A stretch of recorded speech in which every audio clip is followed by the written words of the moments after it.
Kia ora, good evening. The Israeli Prime Minister Benjamin Netanyahu has declared war after the Palestinian group Hamas launched an unprecedented attack against Israel. Hundreds are dead and injured on both sides, and the biggest escalation in fighting in decades. And we warn you, this report from Newshub correspondent Lisette Raymer contains some confronting images. Without warning, Hamas fighters unleashed on their enemies. Palestinian militants fired thousands of rockets from occupied Gaza into Israel.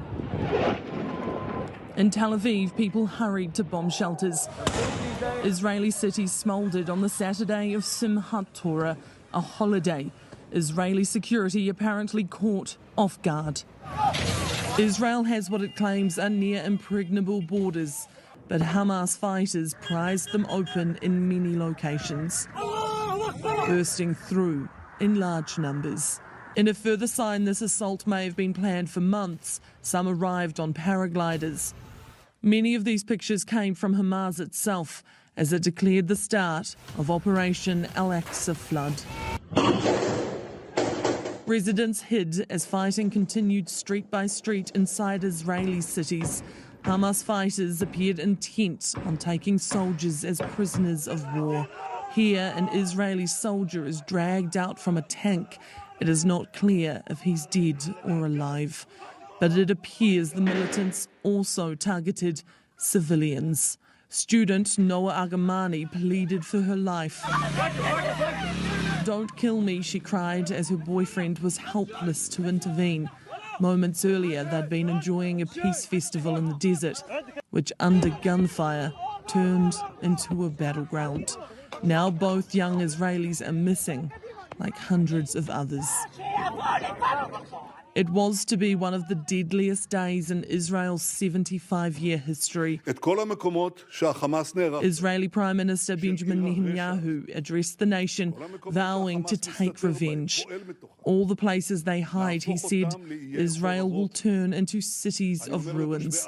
And Israel's retaliation has been brutal. Watch as Al Jazeera reporter Yumna Al Saeed reported live from Gaza. What can you report at this stage?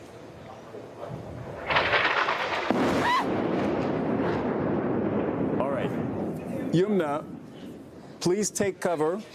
If you are in a position to do so safely, you can explain to us what we're happening. If you are not in a position to do so safely, then please get to safety.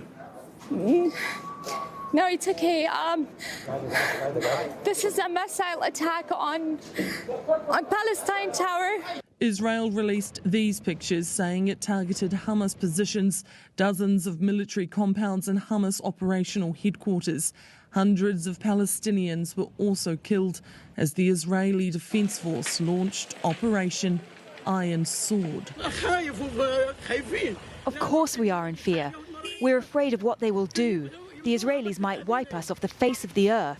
But for all the civilians who have fled to shelters, on the streets many others remain defiant.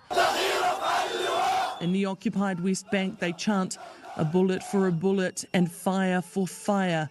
We have risen," as Hamas declared its operation would expand there too. 87 New Zealanders are registered as being in Israel, one in the occupied Palestinian territories. Well, we absolutely condemn those attacks and we absolutely respect Israel's right to defend itself as well. And as the shelling continued through the night, President Biden reiterated Washington's support for its ally. The United States stands with the people of Israel in the face of these terrorist assaults. Israel has the right to defend itself and its people. Full stop. This is just the beginning. Benjamin Netanyahu told Biden a forceful, prolonged campaign, which he says Israel will win, is necessary. Well, Lisette joins us now from neighbouring Jordan. Lisette, it's just gone 8 a.m. where you are. What's happened overnight?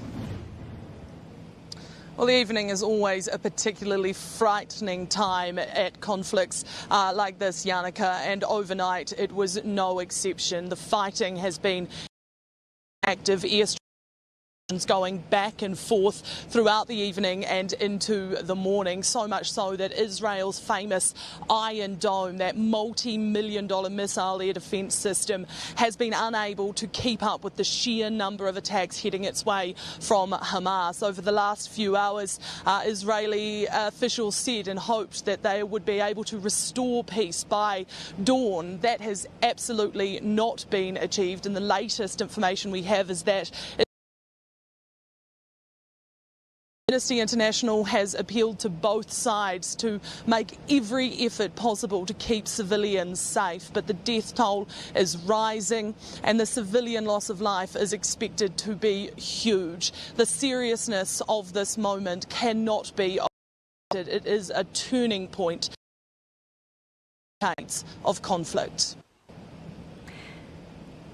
Lisette, thanks for the update.